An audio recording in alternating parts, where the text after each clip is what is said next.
আজকে দুজনে বিকেলবেলায় বেরিয়ে গেছিলাম একটু নিজেদের কোয়ালিটি টাইম স্পেন্ড করতে। আর বাইরে এসে খাওয়ার খেয়ে কী এক্সপিরিয়েন্স হলো সেটা তোমাদের সাথে পরে শেয়ার করবো। তার আগে দেখে নাও আজকে সারাদিন আমি কী করলাম। তো সকালবেলা ঘুম থেকে উঠেই প্রথমে আমি ব্রেকফাস্ট কমপ্লিট করে নিয়েছি। তো ঘুম থেকে উঠে সবার প্রথমে আমি জুসটা খাই, কারণ আমি খালি পেটে একদমই থাকতে পারি না। তো খাওয়া দাওয়া কমপ্লিট করে ভাবলাম যে রান্না যখন করতে হবে তাড়াতাড়ি রান্নাটা কমপ্লিট করে নিই, কারণ বেশি বেলা করে রান্না করলে এমনিতেই যা গরম পড়েছে। আর এইদিকে দেখো আমি একদম মুখে গামছা বেঁধে চলে এসেছি, কারণ গরমে একদম নাজেহাল অবস্থা। আর এইদিকে এই মাছটা রান্না হচ্ছিল, আর আজকে চিংড়ি মাছটা করেছিলাম আমি ধনেপাতা দিয়ে। আর এই রান্নাটা আমি নিজের মতো করে করেছি, একদম নতুনভাবে ট্রাই করেছি। তো দেখলাম যে খেতে কিন্তু দারুণ হয়েছে। তারপরে একবারে লাঞ্চ টাঞ্চ কমপ্লিট করে ঘরে এসে বসেছিলাম। আর এদিকে দেখো আমি কার্টুন দেখছিলাম। কার্টুন দেখতে দেখতে হাতের মধ্যে নেল আর্টও করে নিয়েছিলাম, কারণ নেল পলিশগুলো একটু উঠে উঠে গেছিলো। তো ভাবলাম একবারে পরেই নিই, সময় আছে যেহেতু। আর এদিকে ল্যাপটপে আমি বিয়ের ফটোগুলো খুঁজছিলাম, মানে একটা ফটো বাঁধাতে দেবো সেই জন্য চুজ করছিলাম। আর ফটো খুঁজতে খুঁজতে হঠাৎ দেখো কাঁদছি। কেন কাঁদছি? এই যে আমার দাদু 1 বছর হয়ে গেছে, দাদু আর আমাদের মধ্যে নেই। সেই ছোটোবেলা থেকে একসাথে, আর এখন 1 বছর দাদুকে ছাড়া মনটা তো একটু খারাপ হবেই। তারপরে আর ভাবলাম কি আর করা যাবে, সময়ের সাথে সাথে তো সবাইকে এক না একদিন চলে যেতেই হবে।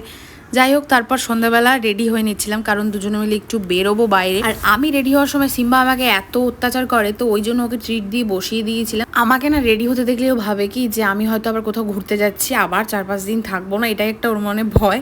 তো সেই জন্য আমাকে রেডি হতে দেখলেই খালি আটকায় এসে জামা কাপড় আর কি ছিঁড়ে দিতে চায়।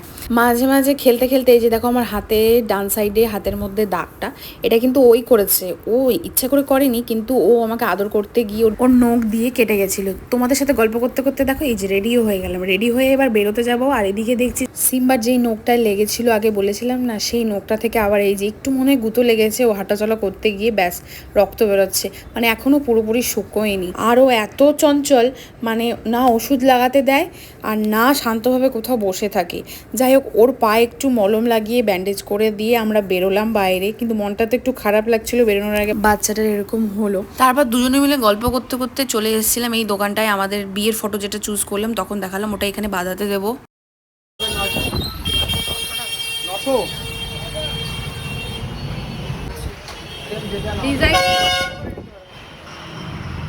আর ওইটার মতো ওই রকম সাইজের যে লাইট লাগাই। এখানে না অনেক রকমের ফ্রেম ছিল, আমরা দেখে দেখে কনফিউজড হয়ে যাচ্ছিলাম। যত দেখছিলাম তত মনে হচ্ছিল যে কোনটা পছন্দ করি না করি। তারপর একটা সিলেক্ট করে নিয়েছিলাম। এদিকে ছবি পছন্দ করে নেওয়ার পর তারপর চলে এসেছিলাম একটা রেস্টুরেন্টে আজকে ডিনার করতে। তো এদিকে এসে খাবার তো অর্ডার করে দিয়েছিলাম, আমরা যা যা অর্ডার করেছিলাম সবই আমাদেরকে দিয়েছিল।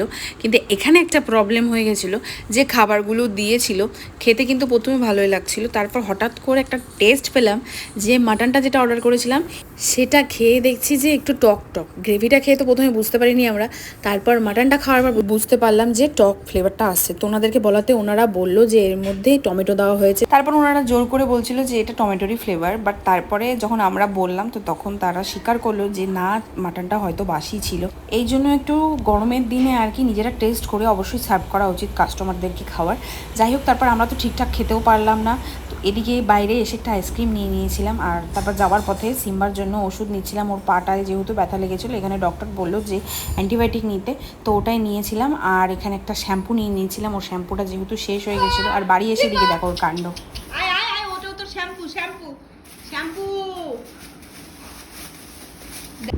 কি করবি তুই শ্যাম্পুটা নিয়ে? এবার এটা মাখবে, এখন স্নান করবি? চ স্নান করাবো, স্নান করাবো চ। ই মা, সেবা শ্যাম্পু, এটা শ্যাম্পু। তো আজকের ভিডিওটা এখানেই শেষ করছি। দেখা হচ্ছে তোমাদের সাথে আবার একটা নতুন কোনো ভিডিও নিয়ে। আর ভিডিওটা বেশি লং করলাম না। সো সবাই ভালো থেকো, সুস্থ থেকো, ততক্ষণ টাটা।